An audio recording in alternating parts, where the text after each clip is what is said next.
वळूयात एका राजकीय बातमीकडे। जयंत पाटलांकडून मुख्यमंत्री फडणवीसांची भेट घेण्यात आली। मुख्यमंत्र्यांच्या वर्षा बंगल्यावर तासभर बैठक झाली। प्रफुल्ल पटेल, सुनील तटकरे या बैठकीला उपस्थित होते। शरद पवार गट एनडीएच्या वाटेवर आहे अशी चर्चा आहे, त्यामुळे या संदर्भात काही चर्चा झाली का अशी शक्यता सध्या वर्तवली जाते। फडणवीस, पटेल, तटकरे, जयंत पाटलांमध्ये चर्चा। पवारांची राष्ट्रवादी एनडीए सोबत जाण्याच्या चर्चांमुळे या भेटीला महत्त्व आलंय।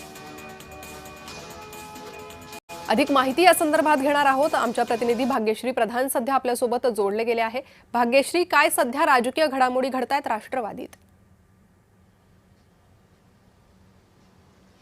नक्कीच काल आपण रात्री जर बघितलं तर जयंत पाटील असतील, त्याचबरोबर प्रफुल्ल पटेल आणि सुनील तटकरे हे तिघही एकत्र वर्षा बंगल्यावर जवळपास अर्धा ते पाऊण तास चर्चा करत होते अशी माहिती मिळाली आहे। आणि त्याचबरोबर आपण जर बघतोय तर सध्या दोन्ही राष्ट्रवादी ज्या आहेत त्या अस्थिर असल्याचं पाहायला मिळतंय। एकीकडे शरद पवार पक्षामधनं काही जे आमदार आहेत त्यांनी एक गट केला आणि त्यांचं असं म्हणणं आहे की आपण एनडीए बरोबर जायला पाहिजे अशी माहिती हाती येते। आणि त्याचबरोबर जर आपण बघितलं तर अजित पवार गटामध्ये सुनील तटकरे असतील, प्रफुल्ल पटेल असतील, यांच्याकडनं अध्यक्षपदावरनं देखील एक वाद झालेला पाहायला मिळाला या 2 दिवसामध्ये। आणि या सगळ्यामध्ये आपण जर बघितलं तर आता दोन्ही पक्ष एकत्र येणार का, दोन्ही गट एकत्र येणार का पक्ष म्हणून, किंवा एनडीए मध्ये शरद पवार पक्ष सामील होणार का, या सगळ्याबद्दल एक महत्त्वाची चर्चा जी आहे ती घडली असावी अशी चर्चा राजकीय वर्तुळात घडताना पाहायला मिळते। आता जर बघितलं आपण तर एक मागे विधेयक पास